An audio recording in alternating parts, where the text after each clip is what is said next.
Good morning. I'm Luke Farrell with the town of Kiawah. I'm a council person, and I'm here this morning with Lauren Rust of the Lowcountry Marine Mammal Network. And we're here to talk about one unique aspect of South Carolina and of dolphins, and it's called strand feeding.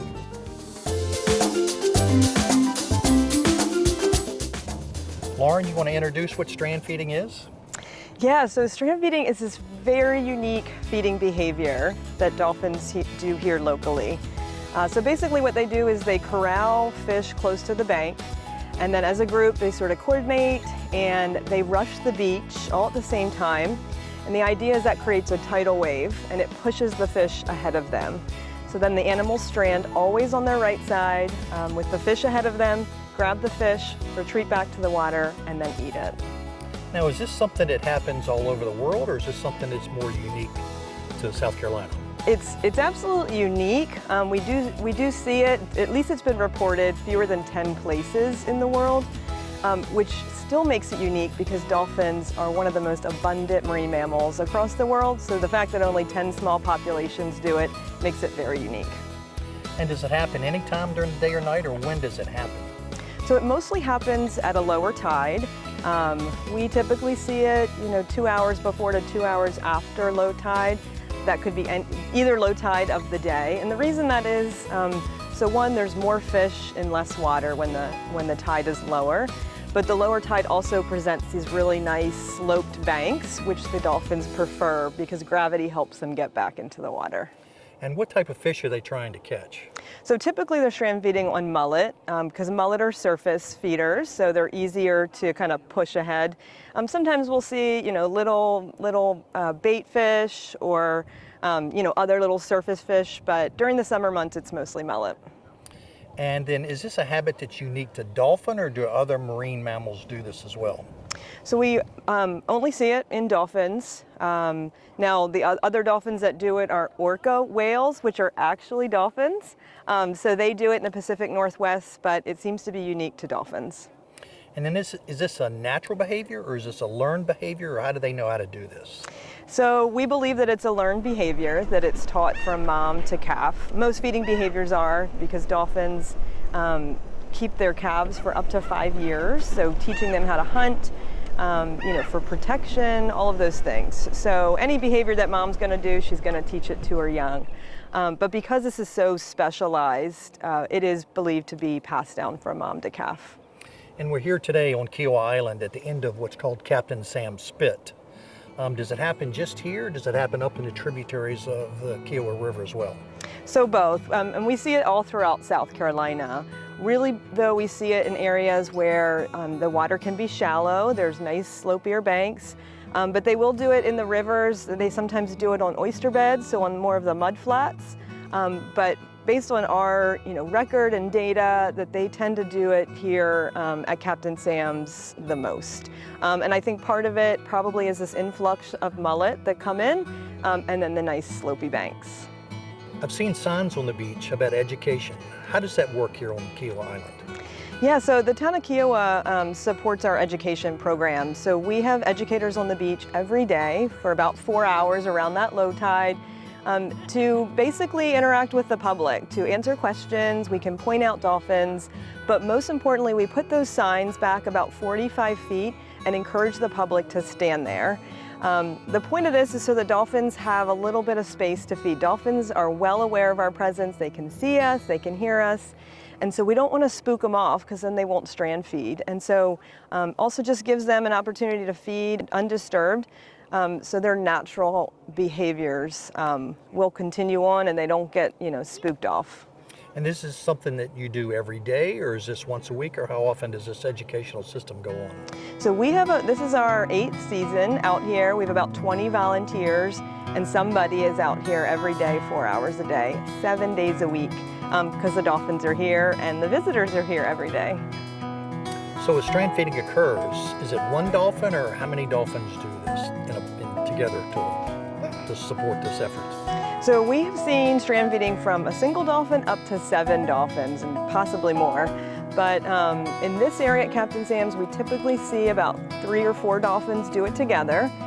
It's the same group, so we see about the same 6 or 7 dolphins every day. This is just their home range or their fishing hole.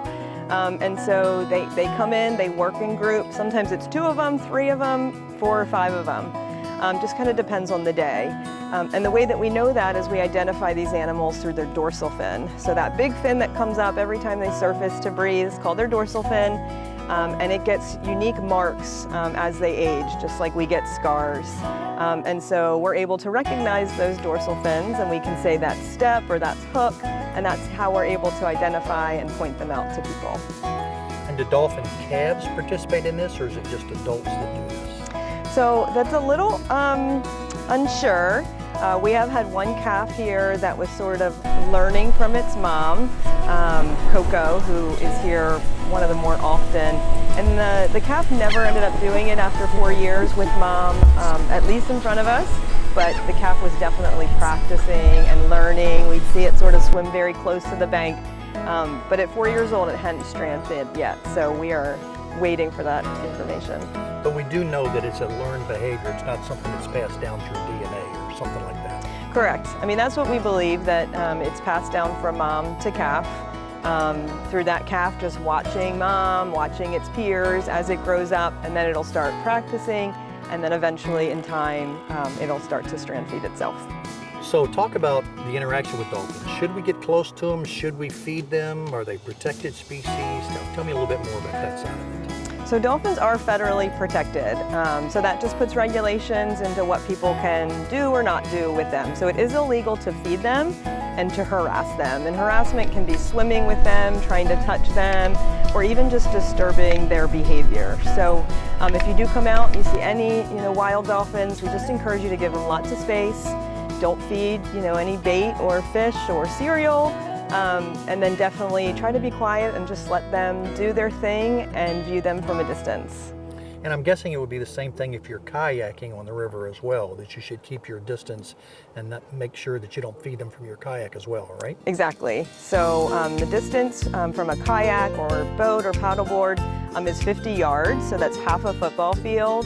And again, your intent is there. Dolphins are always moving, but the idea is to not kayak right up to dolphins and then they all get spooked off. Because if you think about it, if you want to see dolphins and you want to see strand feeding, the more comfortable the dolphins feel, the more likely they will to do it. So as soon as you run up to them or kayak up to them, they're more likely to swim away and you won't see it. We just saw that one with a couple of notches in his dorsal fin. Is that what you were talking about, how to identify that? Exactly. Yeah, so even you can tell. And that's an animal, it's one of our favorite animals. Her name is, she's been monitored since at least 1994, so over 30 years old. What we love about her is she sort of acts like kind of the matriarch of the group. So she's been seen babysitting young calves. She'll hang out and kind of care for some of the younger ones, while others might be strand feeding. Another dolphin I saw just ahead of her is a male named ×3. And that's a silly name, but he has 3 big markings on the back of his fin, hence the ×3, but he's very easy to identify. So these are that group that I was talking about earlier, that 5 or 6, 7 animals that we see very consistently. This is kind of the core group that feeds here, and they're just kind of going through. And they're mammals and they breathe oxygen, and that's why you see them come up. But how long can they stay underwater? So they can actually hold their breath for about 15 minutes if they want to. 15, yes. Usually that's if they're, trying to move, quick distance. Typically they're coming up, 2 or 3 times a minute. So they are easy to spot, like I said, because every time they surface to breathe, they have that big dorsal fin that comes up. Different than something like a shark that sort of kind of goes in one, parallel motion. So we're here today and we're talking about strand feeding, but dolphins have a lot of other activities. Talk about the other activities and what we think the purpose of those activities are. Things I've read are like socialization is one of them and training, so talk about that a bit. Yeah, so dolphins are really smart. They're also very social. So we do see things like socializing where they might be jumping and rolling and really just playing and having fun. You might see them jumping. They definitely rest throughout the day. They take sort of cat naps throughout the day. obviously feeding, and they do strand feeding. They also do just feeding in the water column, sort of like other dolphins. And then mating, obviously, which kind of looks like socializing too, a lot of playing, splashing, rolling. So those are all important, you know, just like us. They need their rest, they need their food, and then they have some fun. Now, am I remembering this correctly? Is it sharks or is it dolphins that have two sides to their brain, and half their brain can sleep while the other half keeps them moving around through the ocean? So that's dolphins. Yeah, so exactly. So that's why they catnap throughout the day. Dolphins are what we call conscious breathers. They choose when to take a breath. Versus us, we fall asleep and we still breathe. Where if dolphins fell asleep, they would stop breathing. So in order to deal with that, when they nap or sleep, they will shut off half of their brain to rest, but the other half will be aware. And that way they are still aware enough to breathe, and then they're aware enough for predators. So they'll sort of take a 30-minute cat nap, and then later on, they'll rest the other half of their brain. It's pretty cool. The other thing that's really unique about these dolphins is they are called estuary dolphins. They spend over 90% of their time living in our estuaries, so rivers, because they're very brackish. But you know, a lot of other places, dolphins only live out in the ocean, and these guys spend most of their time in the river. So if you're out kayaking on a boat, you're more likely going to see them in the rivers and the creeks than you are going to see them in the ocean. And then I don't know if we talked about this, but these are bottlenose dolphin. What type of other dolphins are there in this area, or is that exclusively the type that's here? That's it. We only have, they're called Tamanens bottlenose dolphins. And that's it. All of South Carolina, we only have those dolphins, at least in the estuaries. If you go offshore, we might see things like spinner dolphins or spotted, but they're going to be very far offshore. And then sometimes when we're out in the ocean or even in the rivers, we'll see dolphins that are going beside the bow of the boat, kind of surfing the waves. What are they doing when they're doing that? Yeah, so you know, there's a couple theories. It definitely is probably fun. It propels them, but that propelling we also think helps them. They use the motion of the boat, and they have to expend less energy if they're going in a location. So they'll kind of bow ride. It helps them move quicker, but then it also looks like they're having a lot of fun doing it as well. I believe the fun part of it, I spent about 20 years in California before moving to Kiawah. And in California, you can see the dolphins in the wave face as the waves are breaking near the shore. And it's amazing how big some of them are that you would see. Mm-hmm. But you would see that it looked to me like they were having fun surfing, just like the other surfers were out there. Yeah, I mean, you'll see them jumping in that bow wave and, you know, flipping around. But we've also seen them sort of use those, especially the big container ships, sort of as highways. They'll kind of follow them. They might break off and feed, and then they'll come back and they'll ride with them again, kind of using them to help them move along.